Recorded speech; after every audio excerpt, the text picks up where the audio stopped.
ನಮಸ್ಕಾರಗಳು. Welcome back to Shweta blogs Kannada. ಇವತ್ತು ರಥಸಪ್ತಮಿ ಆಗಿರೋದ್ರಿಂದ ನಾನು ಪೂಜೆನ ಮುಗಿಸ್ಬಿಟ್ಟು ಎಲ್ಲರಿಗೂ ರಥಸಪ್ತಮಿಯ ಶುಭಾಶಯಗಳೊಂದಿಗೆ ಇವತ್ತಿನ ಮಿನಿ ಬ್ಲಾಗ್ನ ನಿಮ್ಮೊಂದಿಗೆ ಶೇರ್ ಮಾಡ್ಕೊಳ್ಳೋಣ ಅಂತ ಅಂದ್ಕೊಂಡಿದ್ದೀನಿ. ಏನು ಅಂದರೆ ಇವತ್ತಿನ ಮಿನಿ ಬ್ಲಾಗಲ್ಲಿ ನಾನು ತಿಂಡಿಗೆ ಅಂತ ಹೇಳಿ ಟೊಮೆಟೊ ಚಿತ್ರಾನ್ನ ಮಾಡೋಣ ಅಂತ ಅಂದ್ಕೊಂಡಿದ್ದೀನಿ. ಈ ಒಂದು ಟೊಮೆಟೊ ಚಿತ್ರಾನ್ನಕ್ಕೆ ನಾನು ಒಂದು ದೊಡ್ಡ ಗಾತ್ರದ 3 ಟೊಮೆಟೊ ಹಣ್ಣು, ಹಾಗೆ ಒಂದು 4 ಈರುಳ್ಳಿ, ಹಸಿಮೆಣಸಿನ್ಕಾಯಿ, ಕರಿಬೇವಿನ ಸೊಪ್ಪು, ಲಾಸ್ಟಲ್ಲಿ ಹಾಕ್ಕೊಳ್ಳೋಕ್ಕೆ ಕಾಯಿ ತುರಿಯಾಗಿ ಕೊತ್ತಂಬರಿ ಸೊಪ್ಪನ್ನ ತೊಗೊಂಡಿದ್ದೆ. ಇನ್ನು ಇದಾದಮೇಲೆ ನಾನು ಅದಕ್ಕೆ ಬೇಕಾಗುತ್ತಲ್ಲ ಅನ್ನ ಅಂತ ಅನ್ನನೂ ಕೂಡ ಇಟ್ಕೊಂಡಿದ್ದೀನಿ ಒಂದು ಸೈಡಲ್ಲಿ.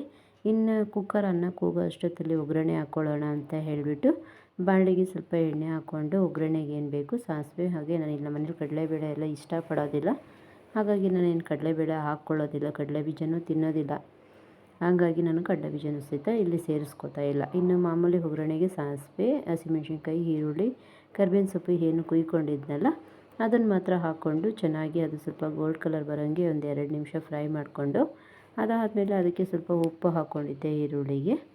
ಇನ್ನು ಟೊಮೆಟೊನ ಅದು ಕಲರ್ ಚೇಂಜ್ ಆಗ್ತಿದ್ದಾದಮೇಲೆ ಕುಯ್ಕೊಂಡಿರೋವಂಥ ಒಂದು 3 ಟೊಮೆಟೊನೂ ಕೂಡ ಸಣ್ಣಕ್ಕೆ ಹಾಕ್ಕೊಬಿಟ್ಟು ಚಿತ್ರಾನ್ನದಲ್ಲಿ ನಾನಾ ರೀತಿ ಚಿತ್ರಾನ್ನ ಮಾಡ್ಬೋದು, ಆದರೆ ನನ್ನ ಮಕ್ಕಳಿಗೆ ನನಗೆ ನಾವು ಮಾಡೋವಂಥ ಟೊಮೆಟೊ ಚಿತ್ರಾನ್ನ ಅಂದರೆ ಕೇಳ್ತಾರೆ, ಹಾಗಾಗಿ ನಾನು ಇವತ್ತು ಟೊಮೆಟೊ ಚಿತ್ರಾನ್ನನೇ ಮಾಡಿಕೊಟ್ಟಿದ್ದೆ.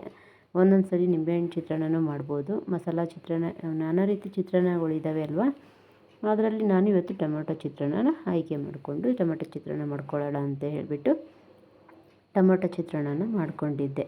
ಇನ್ನು ಇದಾದಮೇಲೆ ನನ್ನ ಈ ಒಂದು ಚಾನಲ್ನ ಇನ್ನೂ ಯಾರೂ ಸಬ್ಸ್ಕ್ರೈಬ್ ಮಾಡ್ಕೊಳ್ದಿರ ನೋಡ್ತಿದ್ದೀರೋ ಪ್ಲೀಸ್ ಸಬ್ಸ್ಕ್ರೈಬ್ ಮಾಡ್ಕೊಂಡು ನೋಡಿ, ನಿಮ್ಗೆ ಇಷ್ಟ ಆದರೆ ಶೇರ್ ಕೂಡ ಮಾಡಿ, ಹಾಗೆ ಸಪೋರ್ಟ್ ಮಾಡಿ ಅಂತ ಕೇಳ್ಕೊತೀನಿ. ಇನ್ನು ಗೊಜ್ಜು ಕೂಡ ಆಯಿತು. ಇನ್ನು ಲಾಸ್ಟಲ್ಲಿ ಕಾಯಿ ತುರಿ ಹಾಕಿ ಕೊತ್ತಂಬರಿ ಸೊಪ್ಪನ್ನ ಹಾಕ್ಕೊಂಡು ಗೊಜ್ಜು ರೆಡಿ ಆದಮೇಲೆ ಅನ್ನನ ಹಾರಕ್ಕೆ ಇಟ್ಕೊಂಡಿದ್ದೀನಿ. ಈ ಗೊಜ್ಜೊಂದಿಗೆ ಅನ್ನನ ಮಿಕ್ಸ್ ಮಾಡ್ಕೊಂಡು ಕಲಿಸ್ಕೊಂಡ್ರೆ ಇನ್ನು ಚಿತ್ರಾನ್ನ ಕೂಡ ಟೊಮೆಟೊ ಚಿತ್ರಾನ್ನ ರೆಡಿ ಆಗುತ್ತೆ. ಇನ್ನು ಗೊಜ್ಜಾಗಿದೆ ನೋಡಿ.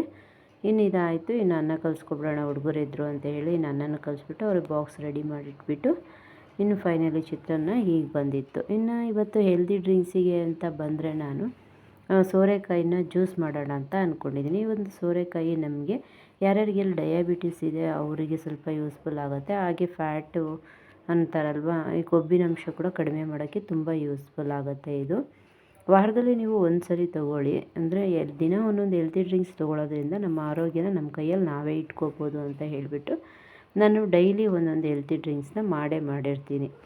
ಮಕ್ಕಳಿಗೆ ಇಷ್ಟ ಆಗುವಂಥದ್ದು ಮಕ್ಕಳು ಕುಡಿತಾರೆ, ಇಲ್ಲಾಂದರೆ ನಾನು ಹಸ್ಬೆಂಡ್ ಇಬ್ಬರೇ ಕುಡ್ಕೋತೀವಿ. ಇನ್ನು ನಿಮಗೂ ಇಷ್ಟ ಆದರೆ ನೀವು ಮಾಡ್ಕೊಂಡ್ರಿ ಅಂತ ಕೇಳ್ಕೊತೀನಿ. ಇನ್ನು ಈ ಒಂದು ಸೋರೆಕಾಯಿ ಜ್ಯೂಸ್ಗೆ ನಾನು ಸ್ವಲ್ಪ ಶುಂಠಿ ಮತ್ತು ಪುದೀನ, ಹಾಗೆ ರುಚಿಗೆ ತಕ್ಕಷ್ಟು ಉಪ್ಪು, ನಿಂಬೆಹಣ್ಣಿನ ರಸನ ಹಾಕ್ಕೊಂಡು ಸಣ್ಣಗೆ ಹಚ್ಕೊಂಡಿರೋಂಥ ಸೋರೆಕಾಯಿನ ಹಾಕ್ಕೊಂಡು ಒಂದು ಲೋಟ ನೀರು ಹಾಕ್ಕೊಂಡು ಈ ಒಂದು ಜ್ಯೂಸನ್ನ ನಾನು ತಯಾರು ಮಾಡಿಟ್ಕೊಂಡೆ. ಇನ್ನು ಫೈನಲಿ ಅದನ್ನು ನೀಟಾಗಿ ರುಬ್ಕೊಂಡಿದ್ದಾದಮೇಲೆ ಸೋಸ್ಕೊಂಡ್ರೆ ಸೋರೆಕಾಯಿ ಜ್ಯೂಸ್ ಕೂಡ ರೆಡಿಯಾಗಿದೆ ನೋಡಿ. ಸೋರೆಕಾಯಿ ಜ್ಯೂಸ್ ತುಂಬ ಚೆನ್ನಾಗಿರುತ್ತೆ, ಯಾವುದೇ ಥರ ಏನು ಒಗ್ರು ಆ ಥರ ಎಲ್ಲ ಏನೂ ಇರೋದಿಲ್ಲ, ಸ್ವೀಟಾಗಿಯೇ ನಾರ್ಮಲಾಗಿ ನಿಮಗೆ ಬೇಕಾದರೆ ಉಪ್ಪು ಹಾಕ್ಕೊಳ್ಬೋದು, ಇಲ್ಲಾಂದರೆ ಸ್ಕಿಪ್ ಕೂಡ ಮಾಡ್ಬೋದು. ಫೈನಲಿ ನಾನು ಈ ಹೆಲ್ದಿ ಡ್ರಿಂಕ್ಸೊಂದಿಗೆ ನನ್ನ ಒಂದು ಮಿನಿ ಬ್ಲಾಗ್ನ ಮುಗಿಸ್ತಾ ಇದ್ದೀನಿ. ನಾಳಿನ ಒಂದು ಮಿನಿ ಬ್ಲಾಗಲ್ಲಿ ಸಿಗೋಣ ಅಂತ ಹೇಳ್ತಾ ಈ ವಿಡಿಯೋ ನಿಮ್ಗೆ ಇಷ್ಟ ಆಗಿದೆ ಒಂದು ಲೈಕ್ ಆಗಿ ಕಮೆಂಟ್ ಕೂಡ ಮಾಡಿ ಅಂತ ಕೇಳ್ಕೊತೀನಿ. ಧನ್ಯವಾದ.